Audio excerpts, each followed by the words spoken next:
Queridos irmãos, muito boa noite, a paz de Deus seja com todos. Amém. E a apresentação linda, ainda que fosse desacompanhada de qualquer texto, as imagens falam por si.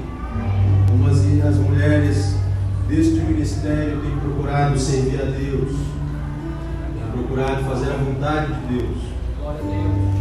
Amados irmãos, quando a serva de Deus levantou aqui e ela ministrou aquele trecho da palavra, confirmou que o Senhor havia colocado no meu coração a respeito de hoje. Eu gostaria que os irmãos abrissem as suas Bíblias na carta que Paulo escreveu a Tito, capítulo 2, do verso 1 até o verso 10. Tito, capítulo 2, do verso 1 até o verso 10. Nesta versão está escrito os deveres das várias classes de pessoas crentes. Carta que Paulo escreveu a Tito, capítulo 2, do verso 1 em diante.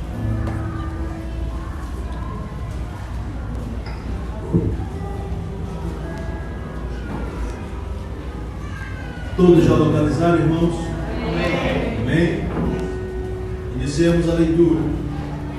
Tu, porém, fala o que convém à sã doutrina, quanto aos homens idosos, que sejam temperantes, respeitáveis, sensatos, sadios na fé, no amor e na constância. Quanto às mulheres idosas, semelhantemente, que sejam sérias em seu proceder, não caluniadoras, não escravizadas ao muito vinho, sejam mestras do bem, a fim de instruírem as jovens recém-casadas a amarem ao marido e aos seus filhos, a serem sensatas, honestas, boas donas de casa, bondosas, sujeitas ao marido, para que a palavra de Deus não seja difamada. Quanto aos moços, de igual modo, exorta-os para que em todas as coisas sejam criteriosos. Torna-te pessoalmente padrão de boas obras. No ensino, mostra integridade, reverência, linguagem sadia e irrepreensível, para que o adversário seja envergonhado, não tendo indignidade nenhuma de dizer a nosso respeito. No 9, quanto aos servos, que sejam em tudo obedientes ao seu Senhor, dando-lhe motivo de satisfação, não sejam respondões, não furtem, pelo contrário, deem prova de toda a fidelidade, a fim de ornarem em todas as coisas a doutrina de Deus, nosso Salvador. Feche seus olhos, irmãos. Senhor, nosso Deus e Pai, Pai querido e justo, eis aqui a tua santa e gloriosa palavra. Pai celeste, que tu possa, Senhor, alcançar o teu propósito e o teu projeto nesta noite. Que tu venha, Senhor, alimentar as nossas almas, que tu venha falar com cada um de nós. Senhor, que tu venha nos confrontar, a Deus, para que ao final deste culto nós possamos sair, Senhor, daqui pessoas melhores. Nós te agradecemos, Senhor, por esta oportunidade, em nome de Jesus. Amém. Queridos irmãos, deixem apenas ligar aqui.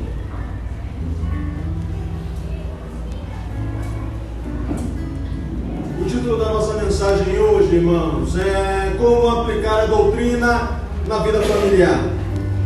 Amados, Tito era um cristão grego. Ele havia servido a Paulo, ele havia justamente junto com Timóteo, havia se convertido através do ministério de Paulo. Então, irmãos, ele foi uma das pessoas que serviram a Deus e serviram a Paulo com diligência. Ele foi o portador da segunda carta que Paulo escreveu aos Coríntios, e ele também foi o portador da instrução que o apóstolo deu para resolver o problema de incesto que aconteceu naquela igreja. Então, irmãos, assim como Timóteo, Tito ele havia se convertido através do ministério evangelístico de Paulo. Irmãos, é provável que ele fosse jovem como Timóteo, mas diferentemente de Timóteo, Tito, ele não era introvertido. Tito, ele não era tímido. Ele não tinha problemas de saúde. Ele era extremamente firme naquilo que ele recebia como missão do Senhor para fazer. Então, enquanto Timóteo trabalhava em Éfeso, Tito recebeu a missão da parte de Paulo para servir ao Senhor na ilha de Creta. Então, irmãos, Paulo, ao sair da primeira prisão em Roma, ele estava em prisão domiciliar. Quando ele sai da sua primeira prisão, ele vai à ilha de Creta e ele vai acompanhado de Tito. Ele vai deixar Tito ali naquela ilha para que Tito colocasse coisas em ordem que ainda não estavam em ordem. Ele precisava nomear presbíteros para aquela região, para as cidades daquela ilha, e Tito foi o homem encarregado por Paulo de levar esta ordem a cabo. Então, irmãos, ele foi encarregado justamente de colocar as coisas em ordem. As coisas não estavam em ordem naquela ilha, a ilha de Creta. Então, irmãos, a palavra sincretismo, ela vem justamente dos cretenses. Era exatamente aqui que Tito recebeu a missão para servir a Deus. Então, irmãos, nesta ilha havia uma confluência de toda sorte de cultos, religiões, filosofias. É o conceito que nós temos hoje de sincretismo, de mistura. Amados, as pessoas na ilha de Creta, elas não eram muito tratáveis. A própria Escritura, no capítulo 1, ela classifica, irmãos, os cretenses como mentirosos, cruéis e comilões, preguiçosos. Então, irmãos, em Creta, a cultura degenerada, ela estava influenciando negativamente a igreja. Ao invés de a igreja ser uma influência para aquela ilha, na verdade estava acontecendo o inverso. Aquela cultura degenerada estava começando a influenciar a igreja. Então, irmãos, Tito, ele enfrentava uma série de problemas. Ainda havia um grupo de judaizantes, um grupo de falsos mestres que ele queria misturar a lei judaica com a graça. Eles diziam, irmãos, que Jesus Cristo era incompetente, ele era insuficiente para salvar. Era preciso cumprir a lei de Moisés. Então, irmãos, os habitantes de Creta, eles eram por natureza pessoas muito difíceis, extremamente difíceis de lidar, e Tito, ele ia precisar de conhecimento da Escritura e de autoridade espiritual para que a missão que ele havia recebido pudesse ser realizada na ilha de Creta. Amados, a epístola a Tito, assim como as epístolas a Timóteo, elas são classificadas como epístolas pastorais, cartas pastorais, porque ela tem a orientação do apóstolo Paulo para estes dois jovens obreiros que haviam sido designados como líderes nessas cidades, nessas regiões. Então, irmãos, a carta de Tito trata de questões específicas, e a questão aqui principal era justamente falsos mestres e falsas doutrinas. Amados, os falsos ensinamentos, eles são para a igreja de Deus, para o corpo de Cristo, assim como o câncer é para o corpo físico. Ele adoece e ele mata. Assim é o falso ensinamento para a igreja de Deus. Então, irmãos, o mais poderoso antídoto contra os falsos mestres é o ministério de ensino genuíno e enérgico da palavra, como este que Deus levantou. Amados, nós precisamos, através desta mensagem genuína, colocar Cristo no centro. Como tem alguns jovens pregadores de internet que dizem que nós somos o centro de Deus. Não, Cristo é o centro, Cristo é o centro, Ele deve ser o centro da mensagem. Então, irmãos, a experiência, ela mostra que as pessoas, elas são atraídas para seitas, elas são atraídas pelos falsos ensinamentos quando o ensinamento das suas igrejas é fraco. Ou quando, se porventura ele foi forte um dia, ele está fraco, ele está moribundo. Então, irmãos, a forma de você combater falsos ensinamentos e falsos mestres é através de um ensinamento genuíno e verdadeiro. Amados irmãos, a epístola, ela associa de forma magnífica a doutrina ao dever. Como assim, irmãos? A teologia, ela sempre vai estar ligada à vida. Se nós temos uma doutrina errada, nós vamos ter uma vida errada. Se nós achamos errado, se nós fomos ensinados errados, nós vamos cometer erros. Amados, desprezar a doutrina é cair numa vida desregrada. Nós já fomos ensinados e temos recebido testemunhos de pastores que já estão no 3º e 4º casamento.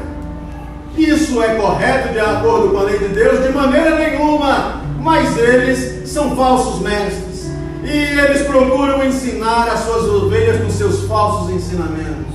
Então, irmãos, quando nós temos uma doutrina errada, isso inevitavelmente vai resultar numa vida errada. Irmãos, quando se abandona a doutrina verdadeira, a doutrina genuína, nós vamos caminhar para uma devassidão moral. Muitas igrejas, irmãos, elas abandonaram o ensino genuíno da palavra para abraçar as últimas novidades do mercado da fé. Que novidades são essas? Óleo ungido, sal, acalenço, né, irmãos? Campanhas, fogueira santa, copo de água, isso apenas para mencionar as últimas. Mas será que é nisso que está fundamentado o ensinamento da palavra? De maneira nenhuma. Amados, as igrejas elas se curvaram à sedução de pregar o evangelho da prosperidade, e elas não falam mais sobre novo nascimento. São falsos ensinos, falsos mestres. Irmãos, eles falam de milagres, mas não falam de arrependimento. Eles não falam que o fim vem, que Jesus Cristo ele vai voltar. Aleluia. Irmãos, essas igrejas, esses mestres, eles oferecem ao povo o que o povo quer, mas não o que o povo precisa. Eles pregam outro evangelho que não é o evangelho de Cristo. E era exatamente o que estava acontecendo em Creta. Estavam pregando outras coisas que não eram o evangelho de Cristo.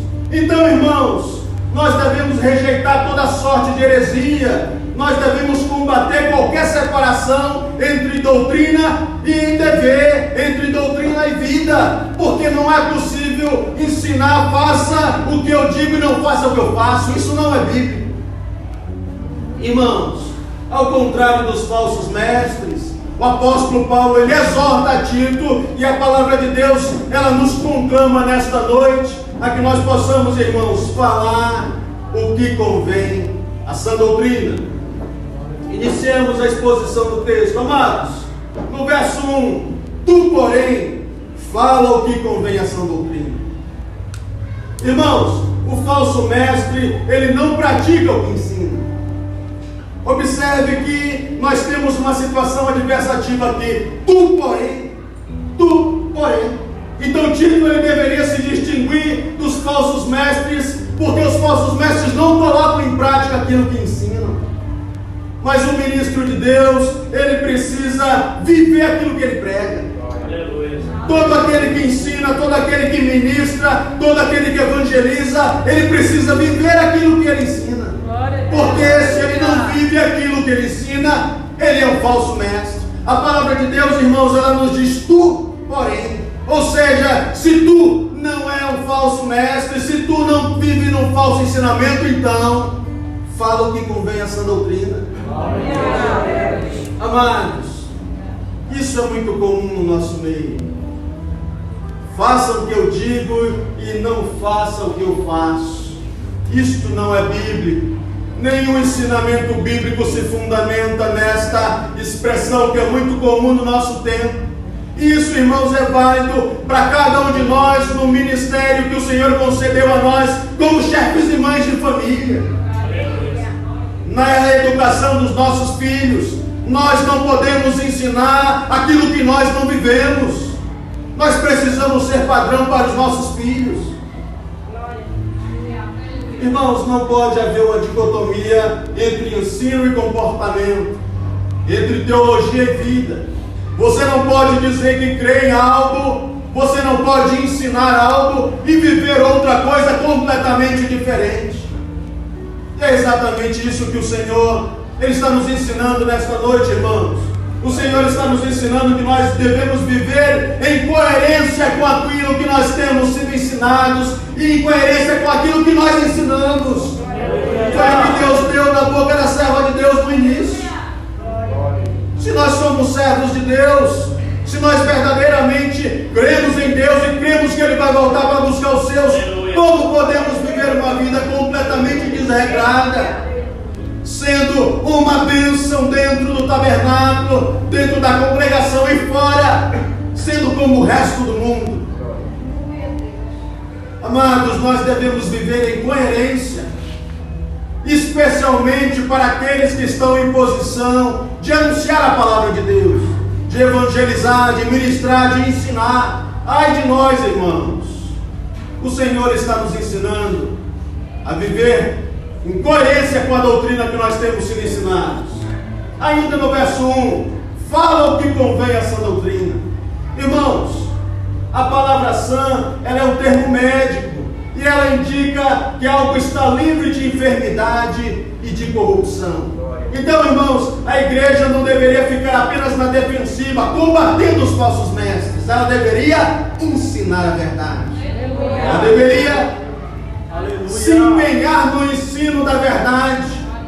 Irmãos, eu louvo a Deus e rendo graças a Deus nesta noite, porque verdadeiramente nós estamos no ministério onde o ensino é primordial, onde o ensino da palavra na sua essência é algo levado muito a sério aqui.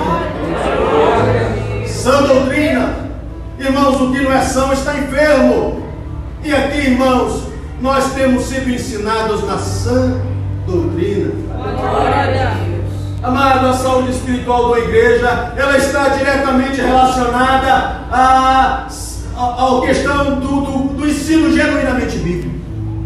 Quando o ensino ele não é genuinamente bíblico, esta igreja não é saudável. Então, irmãos, nós podemos ter certeza, se a igreja não está recebendo ensinamento genuíno, os crentes desta igreja são crentes doentes espiritualmente. Onde não se fala da sã doutrina, existe uma epidemia de ensinamentos doentios e heréticos, irmãos. Onde não há sã doutrina, há crentes espiritualmente doentes, escarrando catarros de sincretismo, heresia e filosofia. É isso que há onde não há ensinamento da palavra, onde não há um ensinamento verdadeiro, crentes doentes. Irmãos, a melhor maneira de combater a heresia é ensinar a verdade. A melhor maneira de estar preparado para lidar com estes ensinamentos que são, irmãos, contagiosos, é com conhecimento da sã doutrina, é com conhecimento da verdade. Irmãos, a doutrina verdadeira, cristocêntrica, ela produz bem-estar, saúde espiritual e vida eterna. Ainda no verso 2, quanto aos homens idosos, que sejam temperantes, respeitáveis, sensatos, sadios na fé, no amor e na constância. Amados irmãos, só na parte A do versículo, os homens maduros, eles devem ter domínio próprio. Às vezes, irmãos, alguns homens, eles devem ter no seu comportamento a ornamentação do domínio próprio, mas eles são extremamente explosivos. Isso não convém a um servo de Deus. Amados, eu vou dar um testemunho breve e rápido. O meu pai, ele não é servo de Deus, mas se é para uma criatura, já é feio, ainda mais para um servo de Deus. Uma vez um irmão que eu tenho, ele foi fazer uma visita para o meu pai, então ele depois postou uma mensagem numa rede social e ele falava a respeito de quanto meu pai tinha sido galanteador, para não ser mais coloquial, no passado. Então meu pai tomou ciência daquilo, ficou muito valente. Aí falou para o meu outro irmão que é advogado: olha, diga para Beltrano não aparecer aqui, porque no dia que ele aparecer aqui eu vou dar uns tiros nele por ele ter colocado aquela mensagem lá na internet. Irmãos, não convém. Se é feio para uma criatura, quanto a mais para alguém que professa a fé. Irmãos, o Senhor ele está nos ensinando que aquele que é já amadurecido na idade, que ele já tem os cabelos brancos na cabeça proveniente da idade, ele deve ter obrigatoriamente o fruto do Espírito na sua vida. Este fruto do Espírito é o domínio próprio que fala em Gálatas no capítulo 5. Ninguém desenvolve o fruto do Espírito por si mesmo, porque é do Espírito. É só o Espírito que desenvolve isso na nossa vida. E a palavra de Deus, irmãos, ela está dizendo que os mais maduros, aqueles que são cabeça branca, eles devem obrigatoriamente ser temperantes. Amados, alguns dizem mais ou menos assim, né, irmãos? Eu nasci assim, eu fui ensinado assim, eu cresci assim, eu vou morrer assim. Amados, não faz parte do caráter do homem que entregou sua vida a Cristo. Aleluia. Não provém de Deus estas palavras. Irmãos, envolver-se acaloradamente em questões, tomar partido precipitadamente, rapidamente manifestar ira, isso não é caráter de um homem maduro na fé. O Senhor está dizendo, irmãos, que o homem maduro na fé ele deve ser temperante, ele deve ter domínio próprio, ele deve ter razoabilidade. Ainda no verso 2, respeitáveis, sensatos. Irmãos, os homens idosos ele deve ter uma reputação aprovada. Trata-se de uma pessoa que tem uma vida ilibada, que tem um caráter ilibado, cujo testemunho público é digno de nota. É uma pessoa, irmãos, que ela não tem brecha nos escudos da fé. E aqui acontece uma coisa que às vezes é razão de grande escândalo. Irmãos, às vezes, alguns homens mais maduros na fé, no tocante à idade, eles ficam extremamente joviais diante de uma jovem senhora. E isso não deve ser assim. Não se trata, irmãos, de uma pessoa que nunca sorri. Isso não é seriedade. Isso não é sensatez. Não podemos confundir seriedade com carranca, irmãos.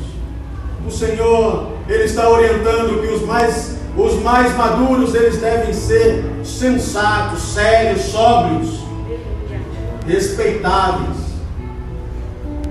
Ainda no verso 2, sadios na fé, no amor e na constância. Irmãos, o apóstolo Paulo está ensinando que os homens que são maduros, que os homens que são mais avantajados na idade, eles devem ter maturidade espiritual. E o que é maturidade, irmãos? Eles devem saber no que creem, eles devem ter convicção daquilo que eles creem. Aí então aparece qualquer vento de doutrina. Não estou dizendo ali que tem uma campanha que tem um lenço que cura, bora lá, bora lá.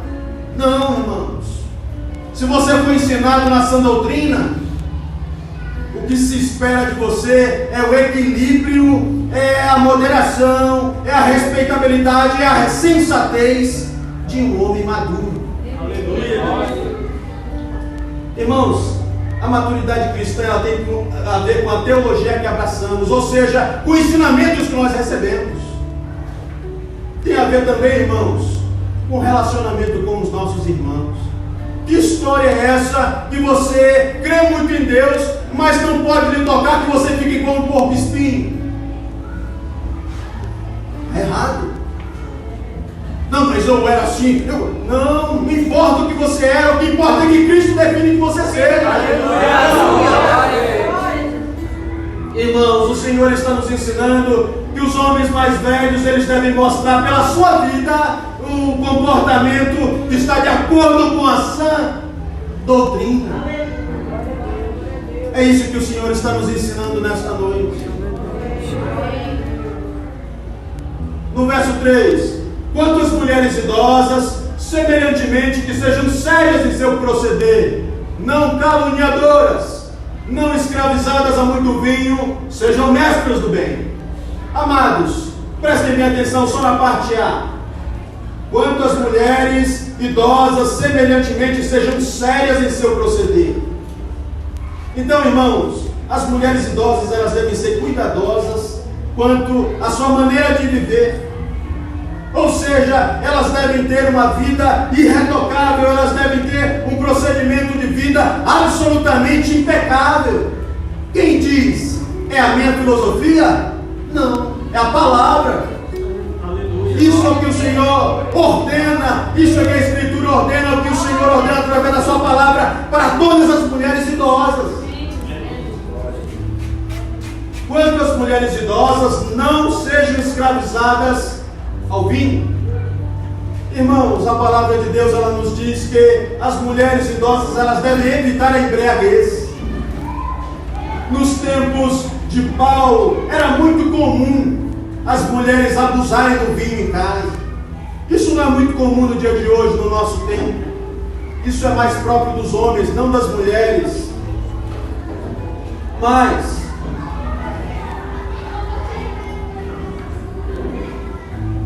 o que tem sido a embriaguez das irmãs mais idosas hoje? O que tem embriagado as nossas irmãs, que em outro momento da história nós reputávamos como absolutamente íntegras? Antes, quando alguma mulher mais jovem, quando alguém tinha alguma dificuldade, era prontamente procurar uma irmã mais velha da igreja, porque ela ia ter algo de espiritual para ensinar. Mas o que tem sido, irmãos, a embriaguez das nossas irmãs mais maduras? O que tem embriagado as servas de Deus?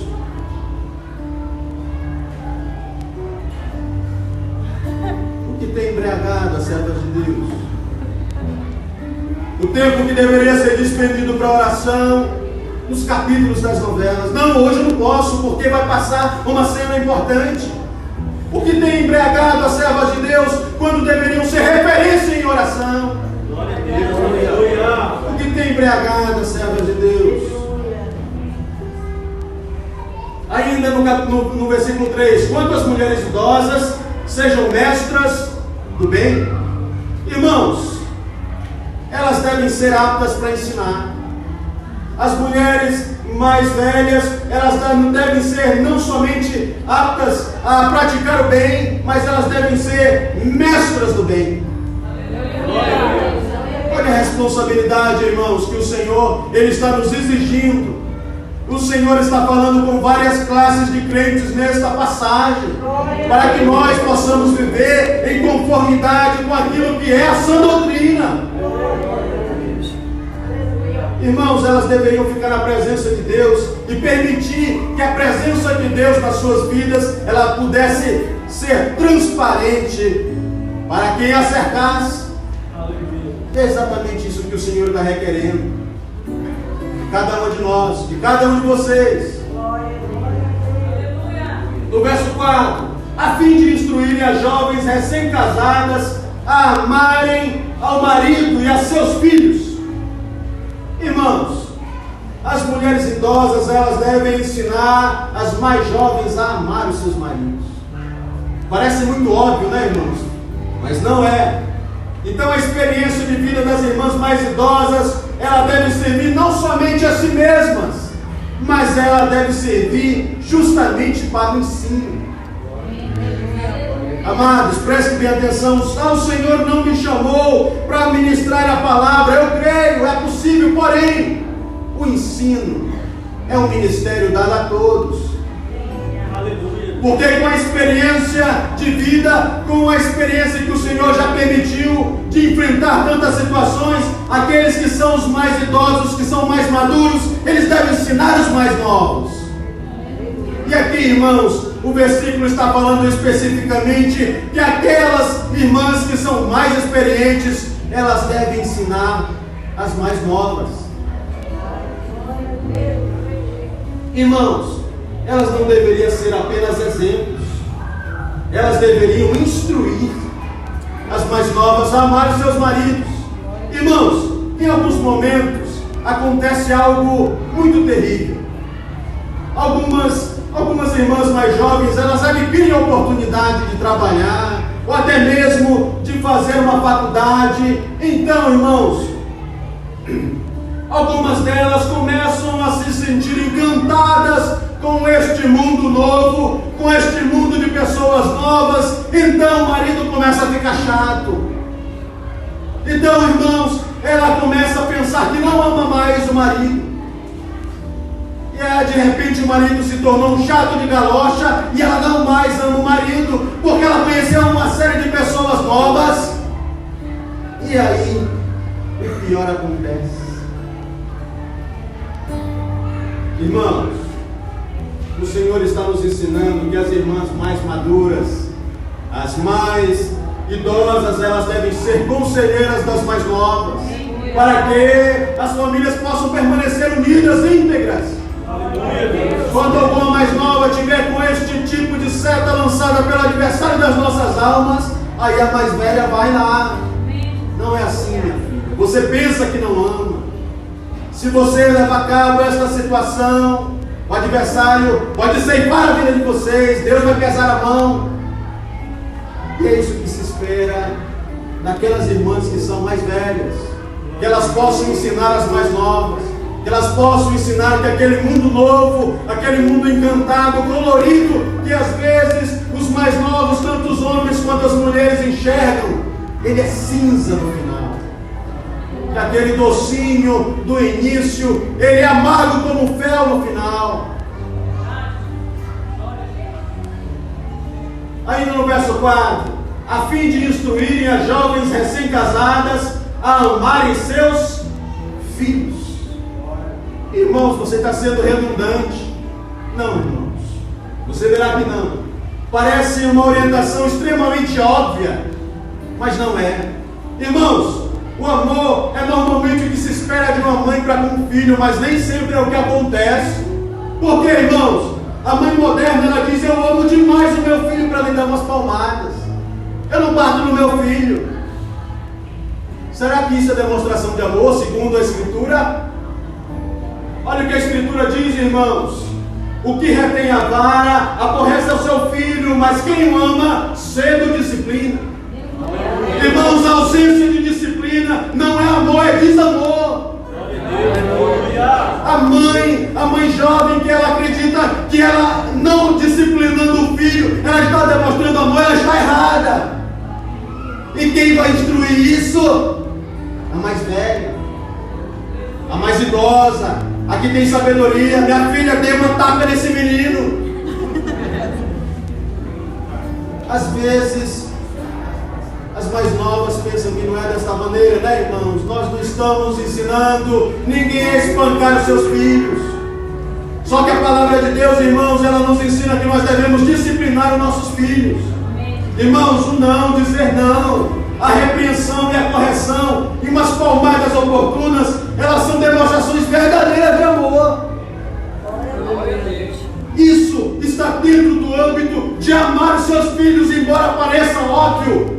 Algumas mães, com um conceito errado de amor, elas colocam em prática exatamente o desamor quando deixam de repreender os seus filhos. Às vezes acontece o inverso, né, irmãos? Às vezes os pais já foram exagerados demais na repreensão dos filhos, aí quando nasce os netos, aí mima demais. Isso também é errado. Não é porque você cometeu um erro no excesso que você vai cometer outro erro na falta. Você precisa ser bíblico. Todos nós um dia vamos chegar nessa idade se Jesus Cristo não voltar. E nós precisamos ser bíblicos. Repreender filhos é demonstração de amor. No verso 5, a serem sensatas, honestas, boas donas de casa, bondosas, sujeitas ao marido, para que a palavra de Deus não seja difamada. Amados irmãos, só na parte A, serem sensatas e honestas. O Senhor, irmãos, o apóstolo Paulo, ele estava dizendo que as mais velhas deveriam ensinar as mais novas para que as mais novas fossem sensatas e honestas. A palavra grega aqui, irmãos, Para honesta, é justamente ela trata de pureza moral do matrimônio. Ela fala de relacionamento extraconjugal. É esse o termo da honestidade que está usado no texto, irmãos. Então elas deveriam fechar todas as portas da tentação, todas as portas do desejo proibido. Irmãos, muitos cônjuges contemporâneos, eles abrem a cortina da alma para entrar no clarão dos desejos ilícitos. Mas não deve ser assim, irmãos. Eles navegam em águas bastante perigosas de sites pornográficos, sites perniciosos. Irmãos, tem longas conversas em aplicativos de relacionamento. Mas o Senhor está falando não somente para a mulher, mas para o homem também, que devem ser honestos. Ninguém pode estar vendo, mas o Senhor está, irmãos. Isso é desonestidade com o cônjuge. Ainda no verso 5, a serem boas donas de casa, bondosas, sujeitas ao marido. Quando o servo de Deus falou sobre isso, eu entendi: Senhor, tu estás confirmando verdadeiramente esta é a necessidade do povo para hoje. Irmãos, as mulheres cristãs mais novas, elas devem cuidar bem das suas próprias casas. É o que diz a palavra. A palavra traduzida por duas donas de casa, irmãos, significa trabalhando em casa. Mas qual é o contexto, irmãos? O apóstolo está combatendo aqui um estilo de vida de ociosidade de algumas mulheres, que elas andavam de casa em casa, adotando um estilo de vida fútil. E é isso que o apóstolo está combatendo, e o que o Senhor está nos ensinando nesta noite, que não deve ser assim. Amados, a palavra de Deus, ela não proíbe nenhuma mulher de ter atividade profissional. Entendamos. A palavra de Deus, ela não proíbe. Mas a mulher crente, irmãos, que não cuida bem da limpeza, da organização da sua própria casa, como um tabernáculo provisório, como um seu lar provisório, ela não está apta para cuidar das coisas santas.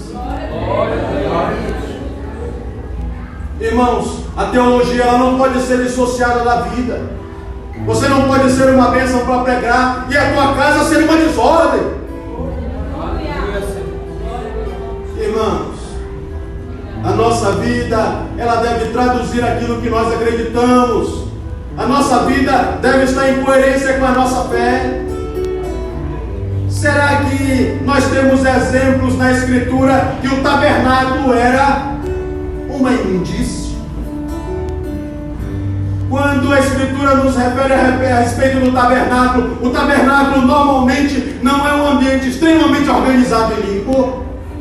Se nós professamos a Deus, que é um Deus de organização, de limpeza e de ordem, como a nossa casa, como a casa de uma serva de Deus pode ser uma casa bagunçada? Aí então chega alguém em casa: não repara a bagunça não. Que isso, irmão?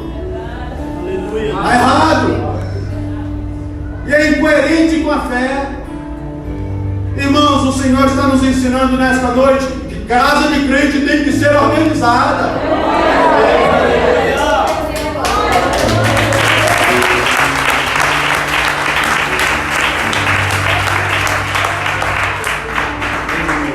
Amado, outro dia a serva de Deus deu um testemunho de quão grande é a turma do filho dela e quão poucas mães haviam lá na reunião de pais e mestres.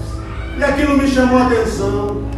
Às vezes, irmãos, as irmãs, elas porventura não têm tempo de ir na reunião de pais e mestres dos seus filhos, mas ela tem tempo para diversas outras coisas. Ela tem tempo para passar uma manhã inteira diante de um programa matinal, aprendendo uma receita. Ela tem tempo para peregrinar de casa em casa de amiga, para falar de toda a sorte dos últimos segredos. Mas ela não tem tempo de cuidar do seu filho, da vida escolar do seu filho. Não deve ser assim entre o povo de Deus, irmãos. Devemos ter coerência com a nossa teologia. Devemos ter coerência com aquilo que nós somos ensinados, irmãos. Não nos esqueçamos que o versículo está falando que nós, as mulheres mais jovens, devem amar os seus maridos e seus filhos. Aleluia. Que demonstração de amor é esse? Amados, a mulher crente em Deus, ela deve aceitar a vocação do casamento. E ela deve amar o marido e os filhos e não negligenciá-los. Amados, eu me recordo de uma primeira noiva que eu tive. Eu, na verdade, naturalmente tive 2 noivados. A segunda é justamente da minha esposa.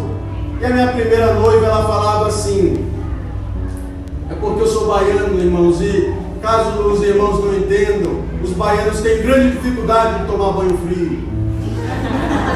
E acontecia, irmãos, que eu chegava, eu era mais franzino, inclusive tinha quase 20 quilos a menos, e minha mãe sempre esquentava a água à noite quando eu chegava para lá. Aí aquela que era a minha primeira noiva disse: não, quando eu casar com ele, se ele quiser, ele vai esquentar, que eu não vou esquentar. Aquilo maltratava demais minha mãe.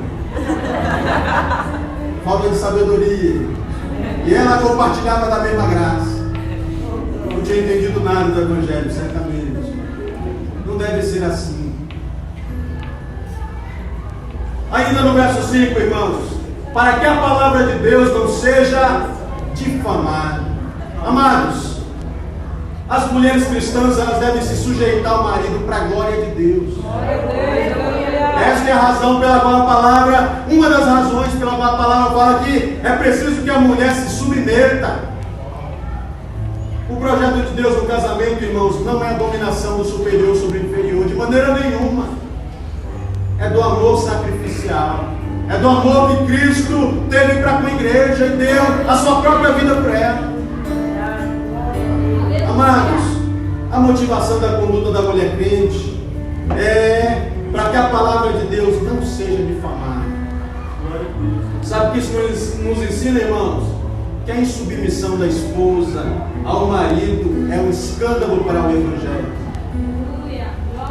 O feminismo, como o servo de Deus bem falou, alcançou muitas vitórias, porém, muito do que é ensinado está em desacordo com a verdade. Muito do que é valor no mundo está em desacordo com o Evangelho. E é preciso que a mulher, irmãos, ela possa respeitar o seu marido, porque quando ela assim não faz, isso é motivo de escândalo para a graça. Glória a Deus, aleluia. No verso 7, torna-te pessoalmente padrão de boas obras. No ensino, mostra integridade e reverência. Glória a Deus. Amados, o líder, ele deve ser padrão de boas obras. O apóstolo, ele está tratando com Tito, para que Tito fosse pessoalmente padrão de boas obras. Então, irmãos, o apóstolo, ele ordena a Tito que ele fosse padrão para os crentes, ele fosse padrão para o rebanho, daquilo que ele estava ensinando. E a mesma coisa que o Senhor fala para nós nesta noite: Tito, ele devia viver de uma maneira que a conduta dele fosse notória para toda a igreja. Todas as virtudes que o líder deseja ver na sua igreja, irmãos, ele precisa primeiramente imprimir nele próprio. Aleluia. Irmãos, se o líder ele quer acostumar o rebanho para ser pontual, ele deve ser pontual. Se o líder ele deve exortar o rebanho que seja fervoroso, ele deve ser fervoroso na oração. Porque dizem e não fazem. Irmãos, os falsos mestres, eles dizem e não fazem. Dizer e não fazer é hipocrisia. E os servos de Deus, eles não devem ser hipócritas. O homem e a mulher de Deus, ele deve ter coerência entre vida e teologia, entre vida e doutrina. Porque quando isso não acontece, irmãos, ele é um falso mestre. Quando ele ensina algo que ele não vive, ele se constitui num falso mestre. Irmãos, o ministro, ele deve ser exemplo em todas as coisas. E a melhor forma de um ministro pregar, a melhor forma de evangelizar, é justamente tendo uma vida irrepreensível. O Senhor está nos dizendo, irmãos, que cada um de nós deve ser padrão de boas obras. Ainda no verso 7, no ensino mostra integridade. Irmãos, o líder, ele deve ser padrão no ensino. E a integridade, ela tem a ver aqui, irmãos, tanto com conteúdo quanto com a motivação. mensageiro, ele não pode retirar nem acrescentar nada da Escritura. Ele prega, aí chega um determinado ponto, não, mas isso aqui a gente precisa ver com calma. Não existe isso, irmãos. Você não pode relativizar nenhum trecho da palavra ao seu bel prazer. Você precisa pregar conforme está escrito e não se desviar nem para a direita nem para a esquerda. Integridade no ensino, integridade na ministração da palavra. Irmãos, o ministro, ele precisa ser íntegro tanto em relação ao conteúdo, no sentido de não inserir, não alterar e não retirar nada da Santa Escritura. No verso 8, estamos chegando ao fim, irmãos. Linguagem sadia e irrepreensível, para que o adversário seja envergonhado, não tendo indignidade nenhuma de dizer a nosso respeito. Amados, o padrão de linguagem do ensino, o púlpito, ele não deve ser lugar para gracejos imorais. Existe uma personalidade bastante conhecida no nosso país, um pastor que ele na verdade é um comediante. Aqui está o fundamento, irmãos, que não deve ser desta maneira, que deve ser a ministração da palavra. A linguagem ela tem que ser sadia e irrepreensível. Púlpito não é lugar de gracejos imorais, de piadas. Boca de servo de Deus não é lugar de piadas imorais, de gracejos imorais. A palavra de Deus, irmãos, ela nos diz que a linguagem tem que ser sadia e irrepreensível. Isso trata com todos nós, irmãos. Que às vezes nós até mesmo temos uma outra forma de tratar algumas pessoas, alguns apelidos, mas não deve ser assim entre o povo de Deus. Porque a palavra de Deus, ela nos diz, irmãos, que tem que ser uma linguagem irrepreensível que nós devemos ter. Irmãos, não é apenas a mensagem que deve ser santa.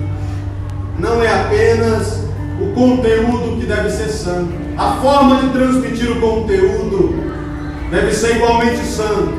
Glória a Deus. Para que o adversário seja envergonhado. Irmãos, nós vivemos rodeados de testemunhas. E dos que nos observa é justamente o adversário das nossas almas. Nós devemos ficar bastante atentos para como nós comunicamos aquilo que nós comunicamos. Porque dependendo de como for, pode ser razão para o adversário das nossas almas acusar esta graça santa. Irmãos, nós devemos ter bastante responsabilidade. Não devem ser as nossas palavras para confrontar quem ouve. Não deve ser os seus pensamentos, as suas palavras. O que deve confrontar as pessoas é somente a palavra de Deus. Não é a tua palavra, não é o teu entendimento, não é a tua forma de falar que tem que escandalizar quem ouve. As pessoas, elas devem ser confrontadas com a palavra de Deus. A forma como se transmite a mensagem é importantíssima, irmãos. Irmãos, a melhor defesa contra os adversários é uma completa integridade na pregação, tanto no conteúdo como na forma. Muito cuidado, irmãos, quando nós tivermos de apresentar a palavra de Deus para quem quer que seja. Precisa ser de forma sadia e irrepreensível. O verso 9: quanto aos servos que sejam em tudo obedientes ao seu Senhor, dando-lhe motivo de satisfação, não sejam respondões. Aqui, irmãos, o Senhor está tratando com todos aqueles que prestam serviços a outro. É claro e evidente que o apóstolo está tratando aqui, naquele momento histórico, com escravos que haviam se convertido à fé cristã. E esses escravos, eles precisavam ser padrão na conduta. Irmãos, os escravos, eles tinham uma responsabilidade a mais. Além de trabalhar, eles deveriam trabalhar para agradar os seus senhores e não discutir com eles. Amados, prestem bem atenção. Aqui o pensamento sindical encontra grande dificuldade dentro do conceito cristão. Porque no mundo nós somos ensinados a contra-argumentar, a debater, a nunca aceitar. Mas a palavra de Deus, irmãos, ela está falando com todo aquele que presta serviços a outro, que nós devemos trabalhar aos nossos senhores segundo a carne, como se estivéssemos trabalhando para o próprio Deus. Choca, irmãos? Mas é essa a ordenança, esta é a orientação, este é o mandamento. E os servos, eles não devem ser respondões, contendendo o tempo todo, de maneira nenhuma. Se você acha, irmãos, que você tem esse direito, você deve repensar a qual Cristo você está servindo. Irmãos, o Senhor, Ele está nos ensinando que o homem que serve a Deus, ele deve ser submisso, ele não deve ser contencioso, ele não deve ser respondão, ele deve servir ao seu Senhor segundo a carne, como se estivesse servindo ao próprio Deus. O 10º e último versículo, irmãos: não furtem, pelo contrário, deem prova de toda a fidelidade, a fim de ornarem em todas as coisas a doutrina de Deus, nosso Salvador. Irmãos, eu nem me detive em fazer uma exposição pormenorizada do que não furtem. Entretanto, o apóstolo ele está falando aqui para quem? É para a igreja. Ele está dizendo: não furtem para quem? Para aqueles que estavam fora da igreja? Não. Ele está falando: não furtem para pessoas que prestavam serviços a outro naquele momento da história, no contexto de escravidão. Mas o Senhor está dizendo: não furtem. Irmãos, quando você enrola no seu trabalho, você está furtando o seu patrão. Quando você chega atrasado de forma contumaz, você está furtando o seu patrão. Quando você pode trabalhar, mas a morosidade lhe toma, aí você com um jeitinho, como sai um atestado, leva lá, só para justificar aquele dia que você poderia ter ido trabalhar, você está furtando o seu patrão. Não deve ser assim entre aqueles que servem a Deus. O ornamento do Evangelho. Irmãos, nós nada podemos acrescentar à palavra, mas o versículo ele nos diz, irmãos, que o nosso proceder, ele pode ornamentar a doutrina de Deus. Embora sejamos pós-sims, irmãos, quando o mundo vê a presença de Deus na nossa vida, a palavra de Deus nos diz que isso é um ornamento da doutrina de Deus. Irmãos, a nossa vida ela pode ser um ornamento, ela pode ser um descrédito do Evangelho. Depende daquilo que nós colocamos em prática, do que nós aprendemos. Nós podemos ser vergonha ou nós podemos ser um ornamento. Aleluia. O que nós vamos ser? O Senhor nos pergunta nesse momento: o que nós vamos ser? Vergonha ou ornamento da palavra de Deus, da doutrina de Deus? Irmãos, o comportamento obediente do servo, ele vai ajudar a mensagem cristã a ficar ainda mais linda. Ele vai ornar a doutrina de Deus. Quais são os ensinamentos, irmãos, práticos para a nossa vida? Que Deus, irmãos, possa nos ajudar a viver de forma coerente com aquilo que nós somos continuamente ensinados. E principalmente com aquilo que nós, como ministros do Evangelho, temos ensinado. Esta é a palavra. Deus seja louvado.